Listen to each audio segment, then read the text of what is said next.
Hi, everyone. Thank you very much, Ben, for a very, very warm, probably undeserving introduction.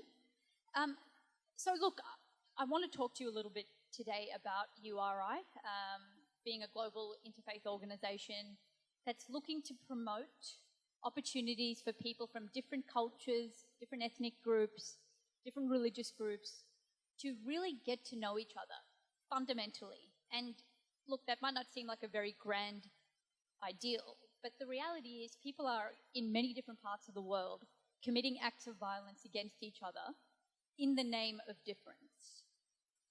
And it's something here in Australia that, look, I mean, if we talk about direct violence, maybe not, but we have extreme problems with institutional violence in this country.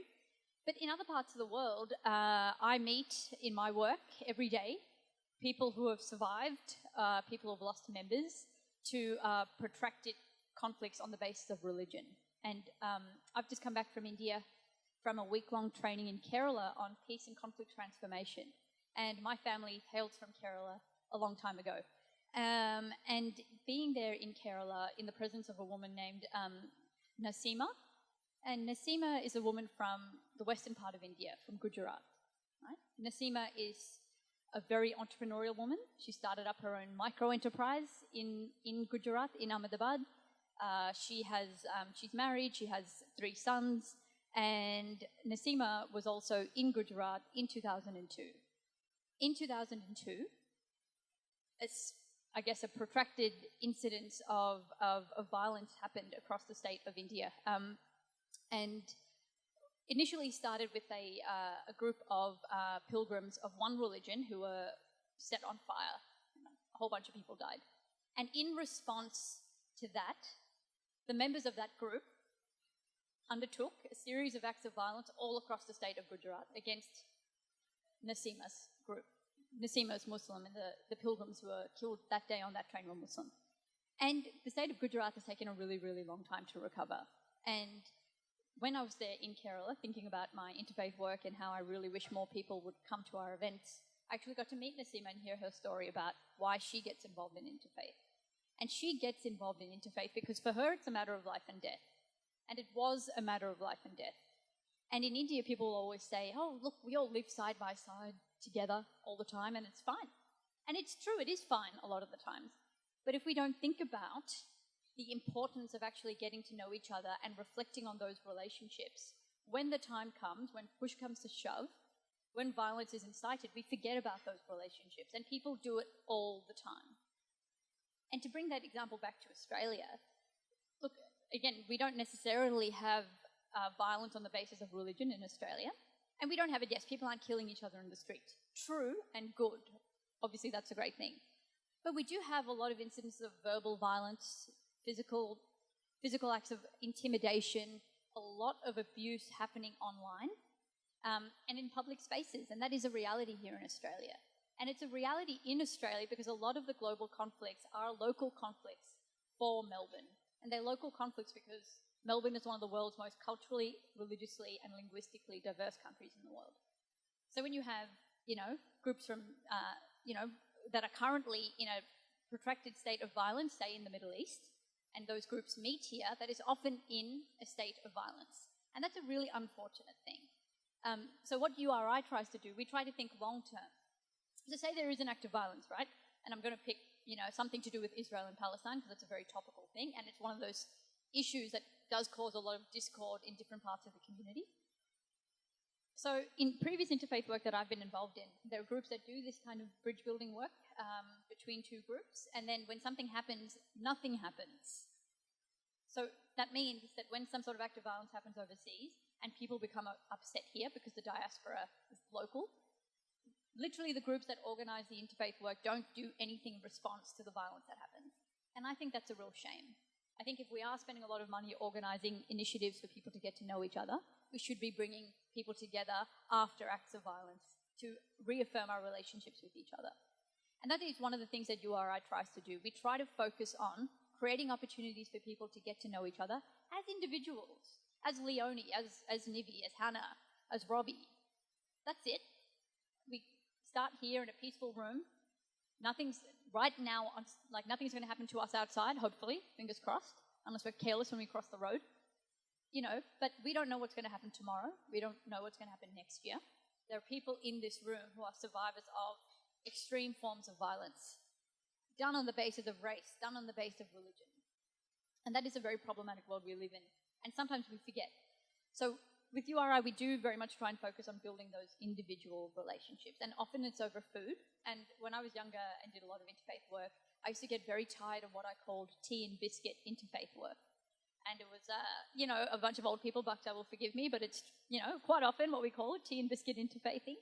And we're just like, this is exhausting, this is boring. But 8 years later, I've calmed down a little bit. And I understand the importance of those relationships as long as we continue to affirm them even in difficult times. And that's what URI does all over the world. So after Nasima's experience, this was way before she joined URI, going back to Ahmedabad in Gujarat, we were learning about peace building at this training. So Nasima, in 2002, her father's shop was attacked. She had family members killed. Okay, distant family members who were killed in Gujarat in the months that followed and the violence that followed, communal violence they call it. So Nasima was exhausted from the violence. This was otherwise a city, urban area where people interacted, Hindus and Muslims, Jains. It didn't matter, everyone was just Gujarati, and we always joke about the Gujaratis, they have too much sugar. So, you know, everyone's sitting around with their sugary food. Everyone interacted with each other. They were very strongly bound by their culture, and religion wasn't a dividing factor. So Nasima, after a few months of the insecurity, decided that she wanted to do something. She was tired of being confined to the part of the town where she was for fear, and she decided she wanted to do a public act of a demonstration of support. So the first thing she did was identify allies in the Hindu part of the town now, where she thought, maybe I'll just go have a conversation with them. We used to be friends. So she went over, at probably great risk to her own safety, with another few women that she knew, and approached other women she knew and said, hey, we just want our kids to walk around safely. We want to try and start normalizing, going back to the way things were. So with this group of other women, they started a flower campaign. So Muslim women would go up to other women and give them a flower. Women of different religions, different backgrounds, just as a show of support. And that's how her initiative started. And after that, she got allies on board, women who were Hindu who said, yeah, this is a great idea. I'm so sick and tired of this violence. Why can't we do something about it? And then they started a procession where they started walking together, women holding flowers, walking together, giving them to strangers. And that was one woman's response to a series of acts of violence that shaped her life. But she chose a peaceful situation. And one of the things that URI we try and say, if we have these kind of groups where we're all different people of different backgrounds coming together, there will always be acts of violence in the world. There always will be. But we can make a choice to each other to come back to this room and choose a peaceful way. We can choose to affirm our friendships over some sort of political ideology or some sort of religious ideology. So that's very much what we try and do. In Australia, we're very new. We've only been around, I guess, as an organisation with a paid presence for almost 2 years. And we've got, members working with different religious groups to promote common action for the preservation of the environment. That's a big focus with many of our groups. We have other groups that focus on women's conversations, so creating safe spaces for women, Aboriginal women, migrant women, all sorts of women to come together and just share stories, because in a lot of cultures, women aren't given spaces to speak. And that's really great work by the former trustee of URI. And then we have other groups of women who do cultural dance performances to celebrate the sacred feminine. And I might put in touch with one of the ladies at the back who is speaking about an interest in the divine feminine. And then we have a group like Cultural Infusion or One God, which are large organizations or organizations with ambitious goals looking to promote intercultural understanding. And for URI, one of our major principles is we offer collaboration, not competition. So with our other interfaith partners, and I think I've said this from the day I met you all, we're not here to compete with you, we're here to work with you. And I really want to thank Ben, because this was Ben's idea. I know URI is down as a supporting partner, and it's true we are. But part of my job is to recognize a good idea and just support it. So this was such a wonderful idea.